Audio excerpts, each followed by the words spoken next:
Hi and welcome to the Journalism Salute. I'm Mark Simon. In each episode, we'll talk to or about an interesting person or organization related to journalism.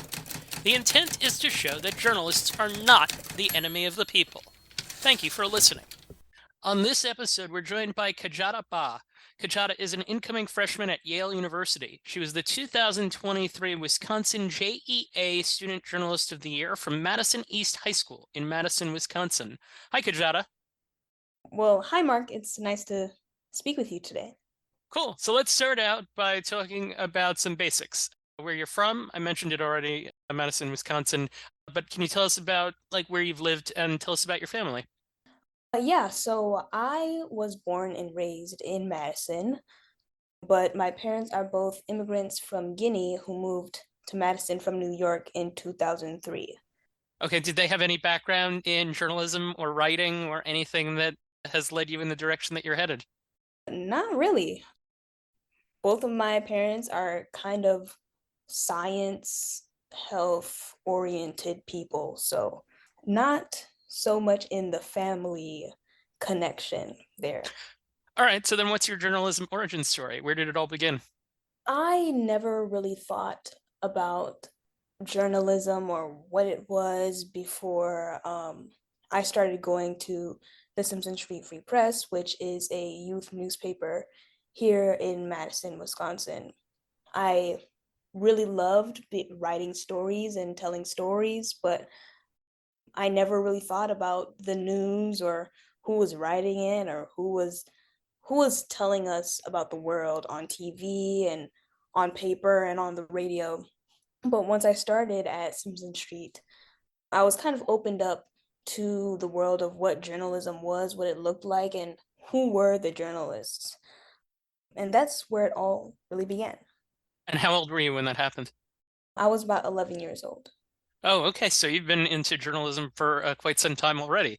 Was Yes. there a turning point moment for you to say, hey, this is what I want to do? Like, was there something that happened along the way?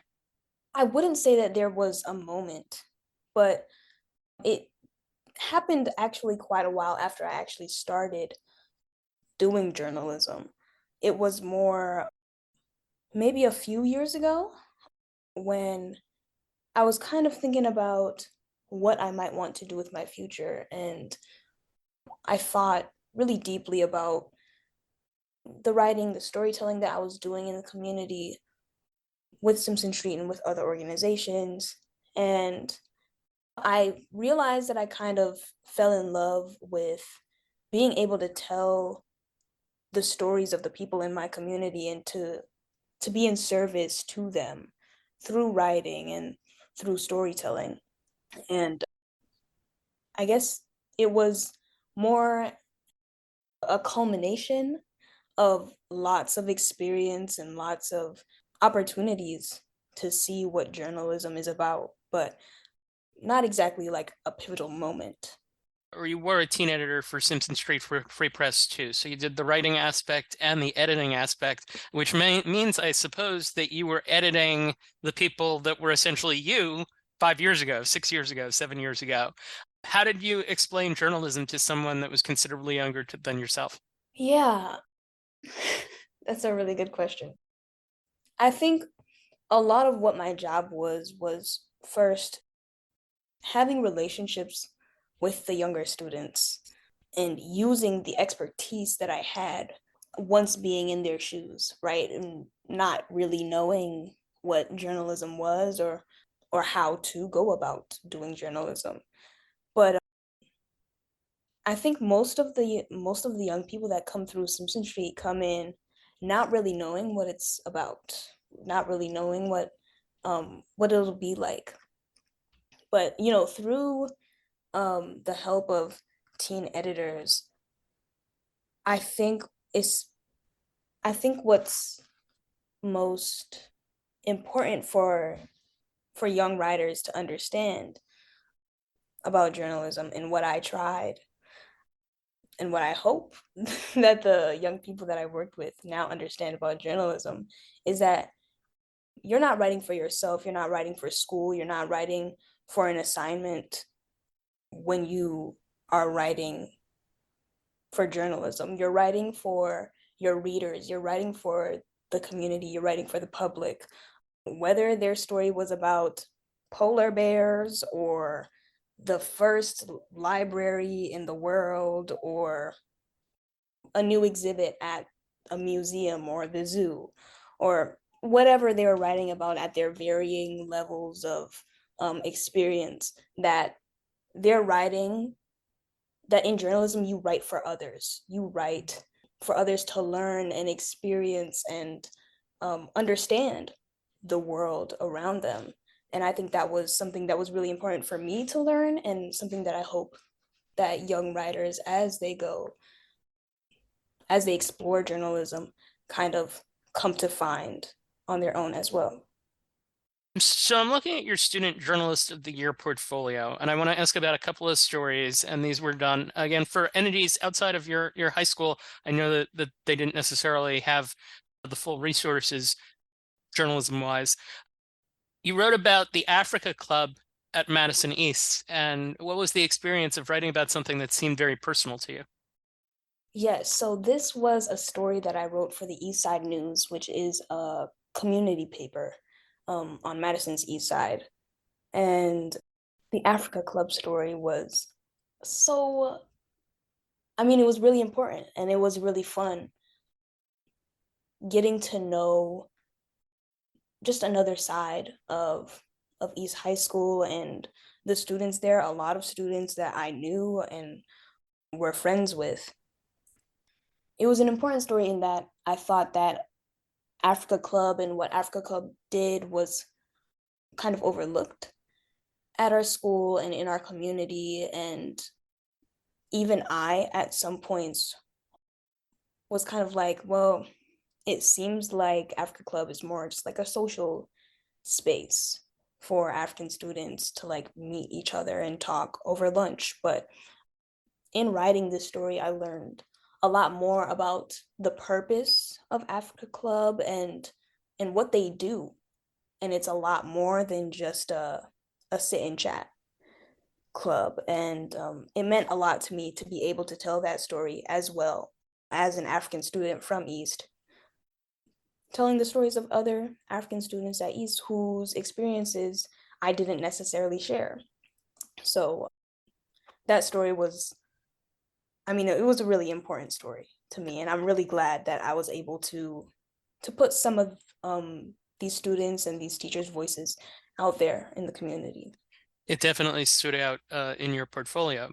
The other story that I wanted to point out was about a local record shop that's distinct. Can you walk us through that one from initial idea to finished story?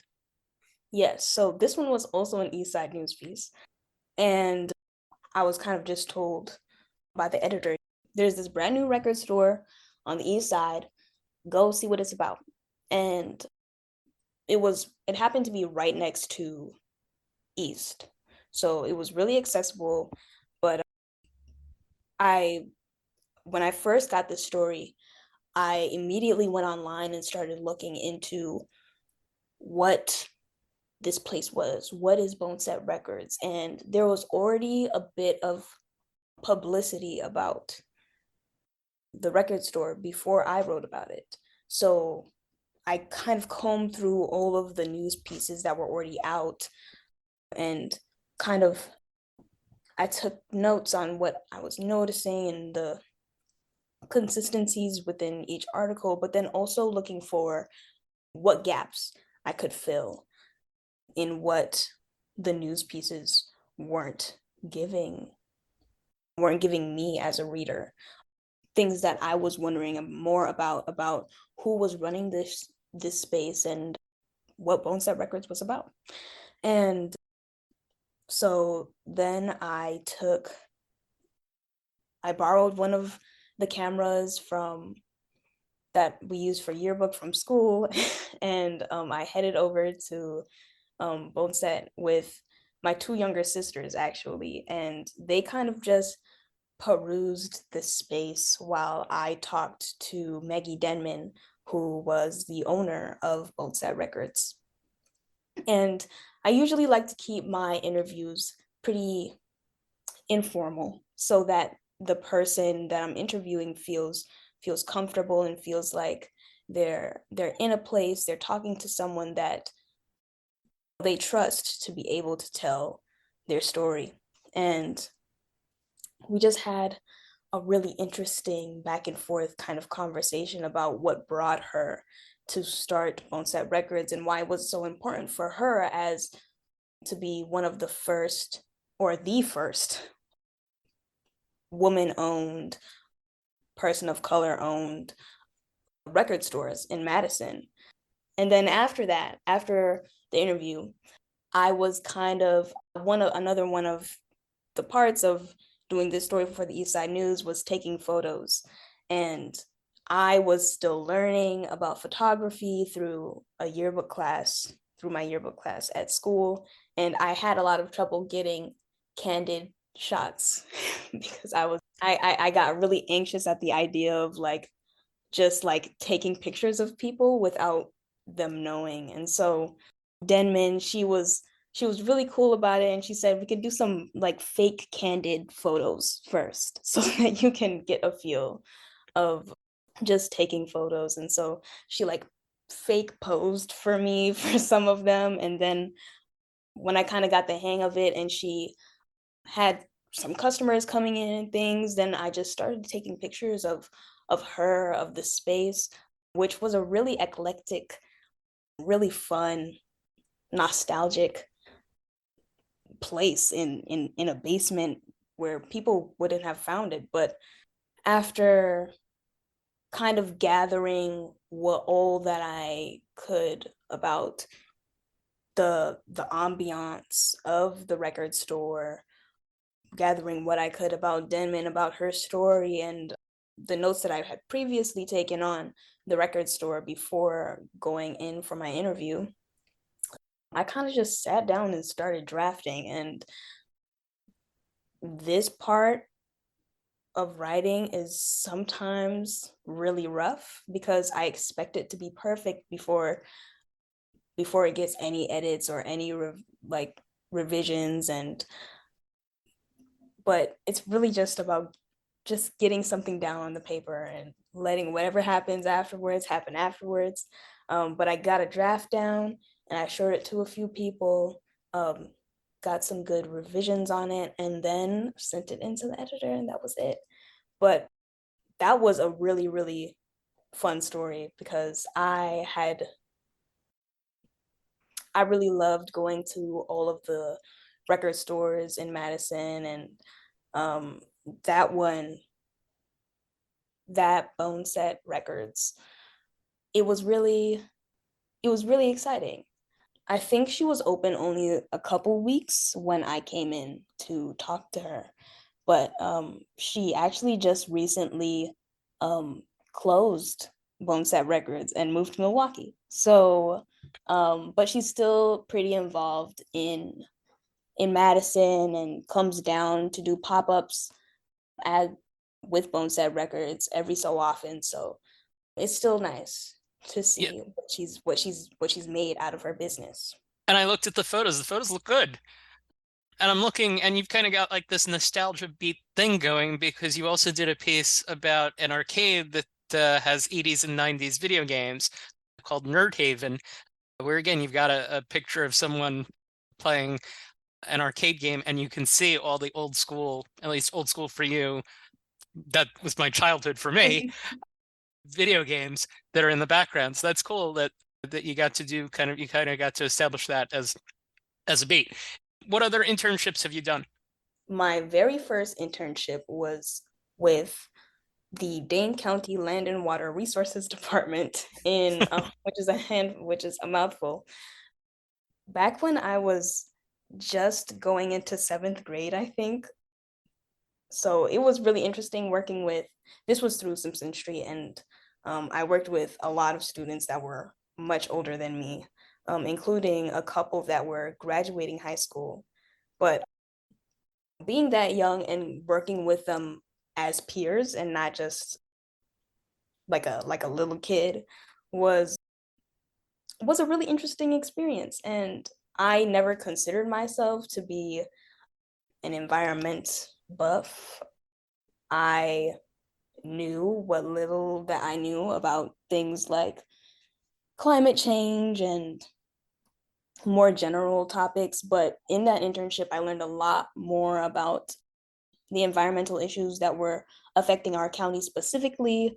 By the end, I knew an odd amount about phosphorus pollution and runoff and invasive species and blue green algae and all sorts of things. It was it was that was my first internship experience, and I learned so much in that setting and from those people. And we actually did a series where we interviewed county like employees in the department to learn more about what their jobs were, and they were just such a huge array of different roles and different positions that people worked in to try and solve the problems that were kind of and still are affecting our county.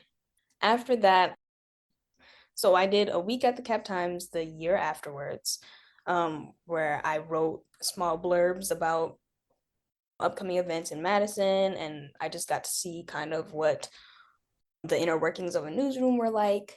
And then the following summer, I interned at the Madison magazine. And in terms of internships, that's it. But Sounds like you've very much taken advantage of all the things that the city has to offer, certainly. And I noticed too that you've tried a lot of things in your portfolio. You had TV reporting, yearbook, photography, layout, magazine cover design. You made a documentary. What are the things that you most like doing? I really think that I like all of them. I never really intended, like there wasn't really an intention behind doing every single one of those things besides the fact that I kind of just wanted to. And it's it's been so fun learning how to convey a story in so many different mediums. And I think that's really important to be able to do, to be spontaneous and to be flexible and to in many ways just be a jack of all trades and be able to adapt. But I like them all for different reasons. I really like writing because it's what I know best and it's what I'm the most used to and it comes to me the most easily. But I love TV and film and broadcast in general because it's a lot different from writing, being able to tell a story visually and through sound and just being able to bring together so many different elements when it comes to making a production. And a lot of that I learned this year in my advanced video production class, which is also our school TV show, the Tower TV. So that was fun. And that was a lot of like documentary style filmmaking that involved a lot of research, which is another thing that I really loved about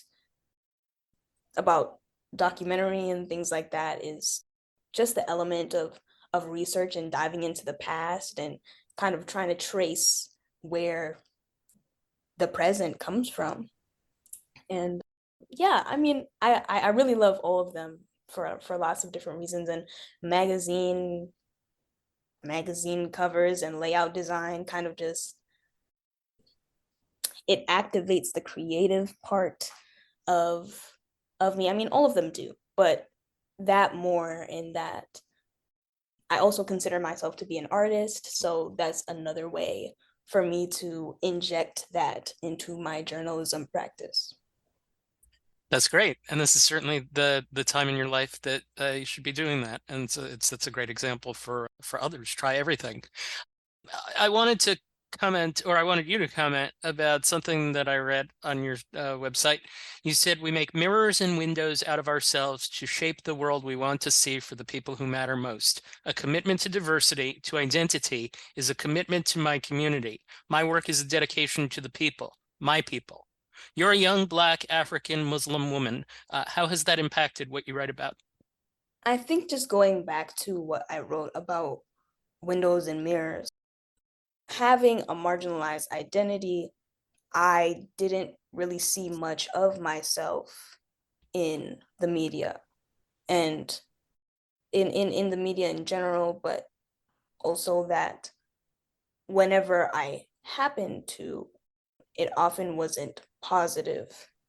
The media is very skewed, it's very biased in ways that it still is trying to deny.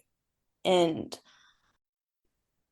my identity affects how I go about telling stories by it gives me perspective. It gives me I write what I write about for everyone, but I keep certain people in mind. I keep my younger self in mind when I write what I write about. People are always going to be, people have been excluded from the stories that we see in the paper and on TV and on radio, etc. And until each of those, every voice is included, we will never get to the truth. And as journalists, our mission is to tell the truth. And so my marginalized identity, my identity as a Black African Muslim woman, isn't necessarily a drive to exclusively tell Black Muslim African women stories, but rather it's motivation to make sure that we're represented and to make sure that the whole truth is represented, because that's what the people need, that's what the public needs, the whole truth. And there are always going to be perspectives that are not being heard, and it is our job to make sure that they're heard. What is the best part about being a journalist? The best part is just being able to get out and talk to people and meet people. I love learning about the people around me. And I've lived in Madison my whole life, and there are so many people that I would have never thought about approaching and talking to and hearing their story and finding the connections, because that is also one of the best parts, is finding connections between people, between places, between institutions, systems. It's just a constant process of discovery. And it's just the ultimate satisfaction for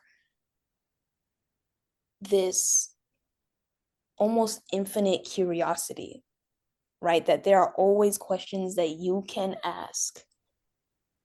And it might take you a while to get the answer. The answer might not be immediate, but you can keep digging and digging and digging and digging and digging. And sometimes that's not a good thing. But I think that for me, as someone who is always asking questions and always trying to talk to people, that journalism and the process of getting questions answered is just amazing. What will you be studying at Yale? I am not sure what I'll be studying as of now, but right now I'm kind of leaning towards something like history or sociology. But right now I'm kind of just thinking that this might be my time to explore a little bit about what I really want to do. Yale doesn't have a journalism program. Otherwise, I would probably do that. But yeah, so I'm just when I get there in the fall, I'm kind of just gonna float around a little bit and see what really captures me and then go along with that. But I do want to continue doing journalism outside of class at one of the very many student publications that they have down there, but also thinking a little bit about starting my own. How optimistic do you feel about the future of journalism and its place for you? This is a tough question. I would not say I'm necessarily optimistic. I'll say that I'm optimistic about how we can adapt to what journalism will be in the future. I'm actually kind of excited to see how we're going to change, because journalism is obviously not the same as it was even 5, 6 years ago. But we are constantly changing and adapting to what journalism is and what the needs of the people are and what the needs of the people that consume journalism are. But I think, especially in the past 5, 6 years, the turn that we've seen take with how people consume journalism is concerning, to say the least. But I'll stay hopeful for what the relationship between journalism and the people is.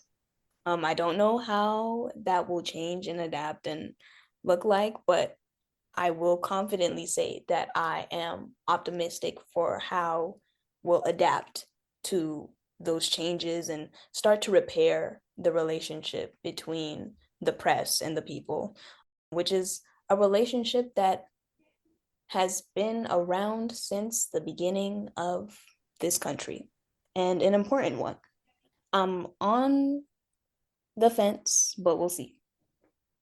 That's perfectly fair. All right, last question. We ask this of everyone. We salute you for the good work that you do. That's why the show is called the Journalism Salute. And we ask that you do likewise. Is there a journalist or journalism organization that you would like to salute for its good work? I would like to salute all of the early Black publications in America and around the world that unapologetically catered to the needs of their communities and became pillars in their communities for political and social change, but also just places where spaces, institutions that people could rely on to find community with each other. And I am constantly inspired by the work of early Black journalists and early Black storytellers, even if they were not journalists, in their commitment to the truth and their commitment to their communities. And so I salute the early Black pioneers of journalism. All right, Kadjata Bah, thank you for taking the time to join us. Best of luck in your pursuits at Yale. We look forward to following your work. Thank you, Mark, for having me. Thank you for listening to the Journalism Salute. Please let us know what you think of the show. You can find us on Twitter at JournalismPod, and you can email us at journalismsalute@gmail.com.